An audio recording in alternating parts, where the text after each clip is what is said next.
Okay, so can I go? So, hi everyone. Today I will present the latest result for the small and intermediate scale anisotropies at the highest energies from the events of the Pierre Auger Observatory.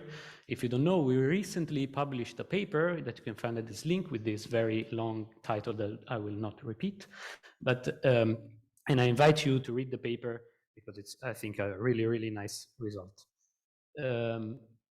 So first, of course, I have to talk a bit about the Pierre Auger Observatory. Of course, I was facilitated by the fact that at this point, many people talked about this. But anyway, just to say, out of pride, it's the largest UHECR observatory ever built. It's more than 3,000 kilometers squared, so it's more or less the area of Luxembourg. It's located in Malargüe, Argentina, in the province of Mendoza. And it uses a hybrid design, as the previous speaker so well described. So it has 1,600 water and Cherenkov tanks that comprise the so-called surface detector, or SD, that detect the shower plane as it reaches Earth. And on the other side, there are 24 fluorescent telescopes divided into 4 sites, which instead try to see the fluorescence light in the sky, which comes from the excitation and de-excitation of molecules in the air as they are hit by the particles in the shower. These fluorescent telescopes are divided in 4 sites, and you can see in blue the lines of sight of the 4 sites of the FD, and in black dots you see the tanks that comprise the SD. We will not be talking in this talk about the low energy announcement, but yeah, you can also see it for the more denser part of the array, and the heat it's the infill for the SD, and the red lines are the heat telescope that it was described in the last talk. The observatory covers 85% of the sky, and at the energies that are interested in our analysis has an angular resolution of about or less than 1 degree, which is very nice. I think the most impressive thing you can show about the Auger Observatory is this nice plot that shows the accumulated exposure from 2004, so at the start of the data taking, up to 2020, which is not now, unfortunately, but is the end of the data taking for this analysis. We accumulated more than 120,000 kilometer square radian year, which is really an impressive number. You can see highlighted with straight lines the exposures accumulated by the previous experiments, like Agaza and HIRES, which is 40 to 70 times less than Auger now. And it's still 9 times higher than the northern complementary of TA. So as you heard already, right now the observatory is undergoing an upgrade to Auger Prime, but it's not of use in this experiment, which in this talk, which only uses data from the phase 1, so the first phase pre-upgrade of the observatory. So what can you do with such a very nice experiment, such an incredible machine, let's say? Well, I was spoiled a lot by all the other talks, but basically here are 2 figures coming from the spectrum analysis that you can do with Auger. On the bottom, you can also see some composition studies. On the top, I added a nice foot diagram to explicate better all the metaphors that we use to define the spectral features in the spectrum. So the ankle, see the ankle, the instep, and the toe. All these nice studies are done by integrating all the information that we get from our events over the celestial sphere. And so from this, we get some really nice intel about the acceleration of cosmic rays, their propagation in the universe, maybe something about the source escape spectrum, and also at what distance we can get the different sources. For example, let's say the ankle gives us can be interpreted as a transition from the galactic and extragalactic sources, so something about the distance. The instep could be a sign of the change of the primary, the mass of the cosmic ray primary, so something about the composition and acceleration.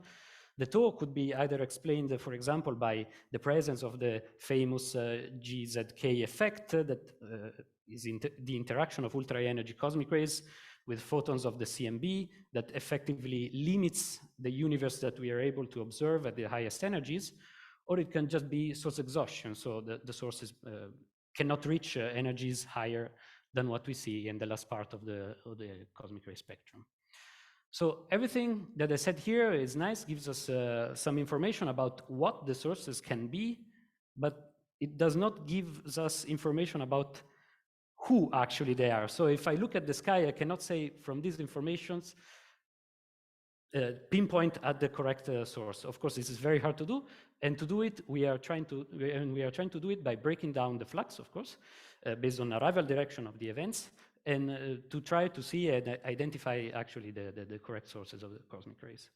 Of course, this is not a new idea. It's probably the first thing that you do when you build a new cosmic ray experiment, and this has been done many times in Auger. Here I report just 3 very historical moments.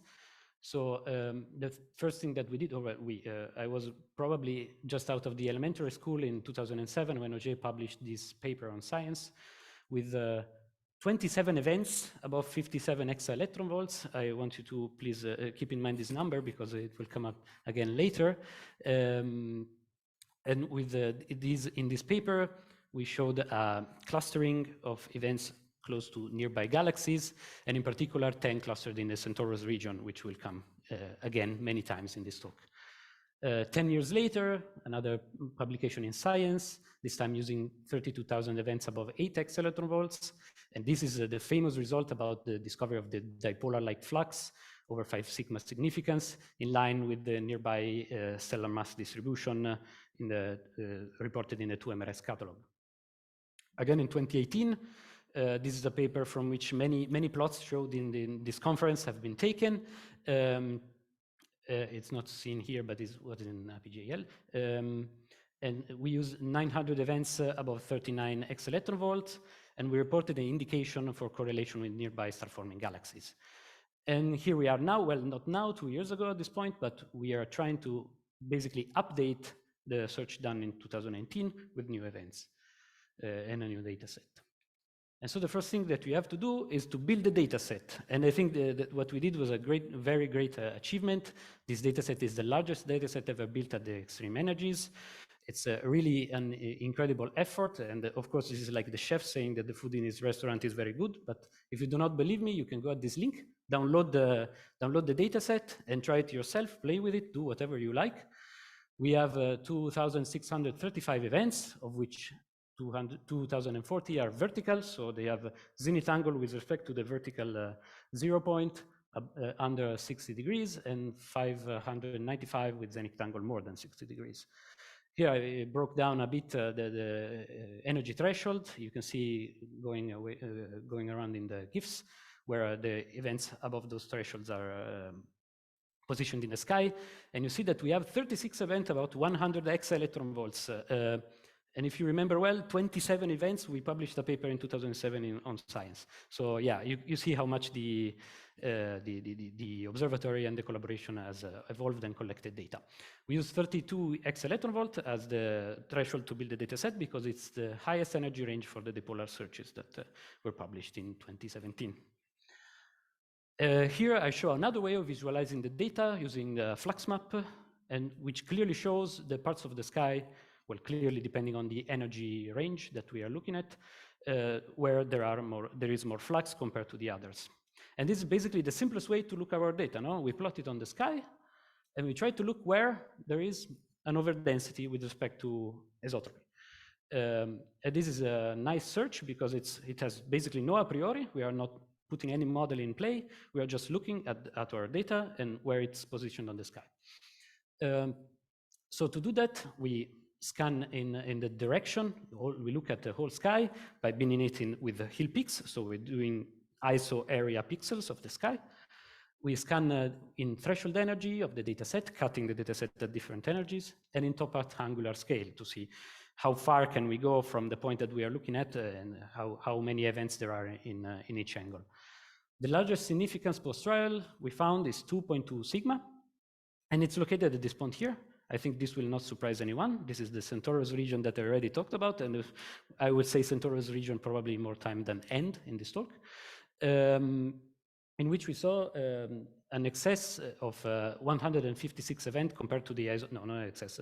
We saw 156 events compared to 98 expected from isotropy at an energy threshold of 41 exa-electron volts, and the angle was 24 degrees. Another type of quite agnostic searches we can do is try to count the events in the close vicinity or proximity of interesting structures in a nearby universe, for example, the galactic center, the galactic plane, and supergalactic plane. With the cross on the plots, you can see the most significant point in search angle and threshold energy, which are already scanned just like the blind search before. We also performed an autocorrelation, so search for the characteristic, let's say, distance of pairs of events, in which we count the pairs that are present in the data set at a given angular distance, and again we scan in threshold energy and angle of the search.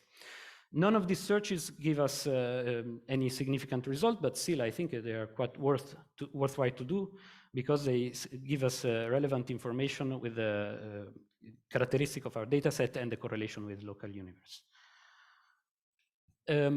We can also be a bit more refined, of course. This is probably the type of searches that you expected in a paper like this, and probably the most cited ones also. So we can try to unveil our eyes, let's say, look actually at what could be the sources that accelerate the cosmic rays that are present in our data set. So here we have the usual suspect. We have the Centaurus A, a jetted AGN, an unjetted AGN like NGC 415, the starburst M82, which is not visible for Auger, but still I think it's very pretty. All these galaxies are supposed, or we can suppose that they emit ultra-energy cosmic rays, but at the same time, we perfectly know that they emit in an electromagnetic emission. So we can try to build a model in which the galaxies, the objects, are weighted based on, of course, their distance from the observer and the electromagnetic emission in different bands. We have separated the possible candidates into possibilities, the ones that are selected because of their AGN-like activity. So we refine the catalog, oops, sorry, spoiler. We refine catalogs from X-ray catalogs from SwissBAT to see the accretion, so all AGNs. We refine catalogs from Fermi, from FreeFHL, to have jetted AGNs. And on the other side, we can just point at star formation as a possible source of ultra-energy cosmic rays. And on one side, we can just use the stellar mass, so the generic star formation rate. And we refined a very huge, more than 40,000 galaxy catalog from 2MRS. Or a more extreme case, use starburst galaxies, so very high star formation rate as a signal for a cosmic ray acceleration. And we got this radio-based catalog from Lunardini et al. 2019, in which we have 44 galaxies. So in total, we have 4 flux-limited samples: the jetted AGNs, all AGNs, starburst galaxies, and all galaxies. So these are the results of the catalog-based searches. There is a... so what we do is we fit our data with a attenuated flux from the 4 different models with an addition of an isotropic fraction. And the parameters that we fit are the variable signal fraction, so how much of the data comes from the sources in the model and how much is isotropic, and the smoothed search angle, which is covered, unfortunately, is called the theta that you can see here. All the catalogs, as you can see on the top here, you can see the energy threshold at which they have the best fit. Have the most significant signal between the energy threshold of 38 and 41 ex-electron volts. All the angular scales are between 23 and 27 degrees, and the signal fraction between 6 and 15%. The best catalogs for the significance is 3.1 sigma for the jetted AGNs and 4.0 sigma for the starburst galaxies. And I will talk a bit later about this result. Okay, here you can see the evolution of the test statistics and the local p-value for these different catalogs as the threshold energy of the data set goes up. Here you see a little bit of an animation of the evolution of the best fit parameters, the signal fraction and the search radius as we go up in energy. So if we compare the 4 models between them, all models, as you can see, and again, no surprise to anyone, capture the hotspot in the Centaurus region. because the Centaurus region hosts both jetted AGN, so Centaurus A, and two starburst galaxies, which are M83 and NGC 4945. What gives the edge to the starburst model is the fact that it also captures the warm spot that we have in the south galactic pole, which is modeled as the emission from NGC 253. And what penalizes instead the all galaxies catalog, so the 2MRS, is the fact that there is no excess in the direction of the Virgo cluster that we would expect if the generic stellar mass was a source of ultra-energy cosmic rays. If we compare the model between them, there is a mild preference for starburst galaxies at the 2-3 sigma level. So of course, at this point, we want to see what's so special about this Centaurus region. We performed a search similar to the one that we had before for the galactic center, etc., just to see what's the excess of events in this region. And we found an excess of 63 events, so 215 observed with compared to 152 expected events, with a post-Rayleigh significance of 3.9 sigma at the energy threshold of 38 ex-electron volt and a search angle of 27 degrees. So results similar, in fact, to the catalog-based searches that we did before. And again, this is not surprising because we have many interesting objects here. And this area was flagged as one of the best, most important parts of the sky for Auger since already 2007.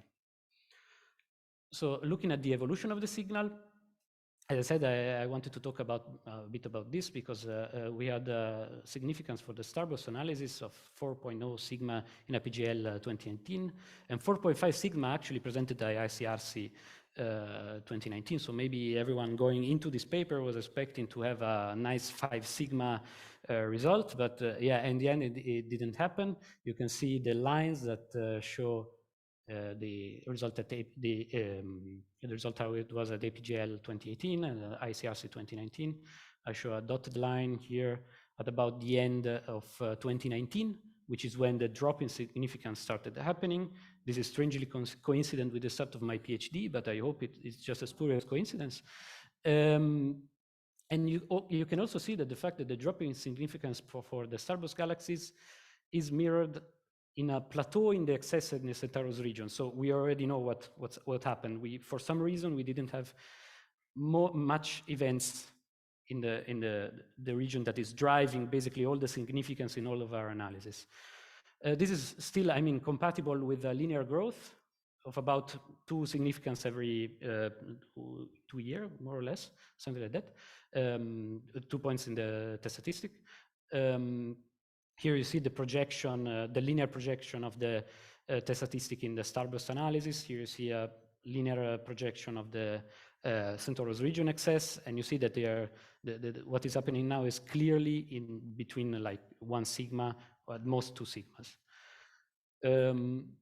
So before concluding, this is just a simple slide to remind you again that you can take our data, take our code, you can reproduce the analysis. If you don't like what we did, you can try to do something different. You can go at this link here, play with dataset, play with the code, just approach me in the hall after and I will explain what you want about the code. But here I just have a plot for reference of how the code works if you download the presentation. I think you should do it because it's a very nice code. Of course, again, the chef talking about the food. It's a very nice data set, and I think you can find something very interesting in it. And we are very grateful if you do. Okay. So as a conclusion and a future prospect, we found 4 sigma significance looking at the anisotropies in the TOR region with Auger phase 1 data.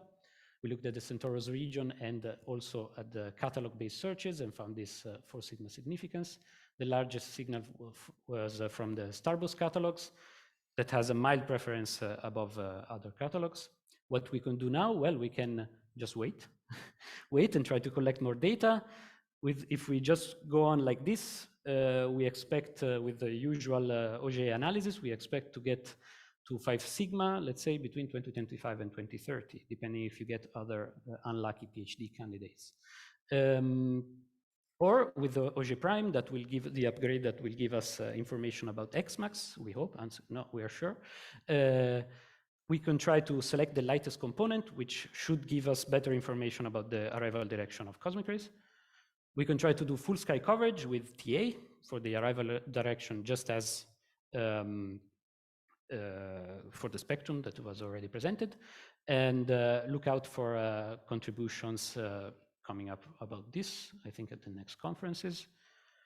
Another important thing that we must do is try to connect the large scale and the small scale anisotropies. We have a couple of analyses in mind for this, and this is very important, I think, to try and connect the sky pattern maps in the local universe with what we see in the UHCR flux map. And with this, I finished.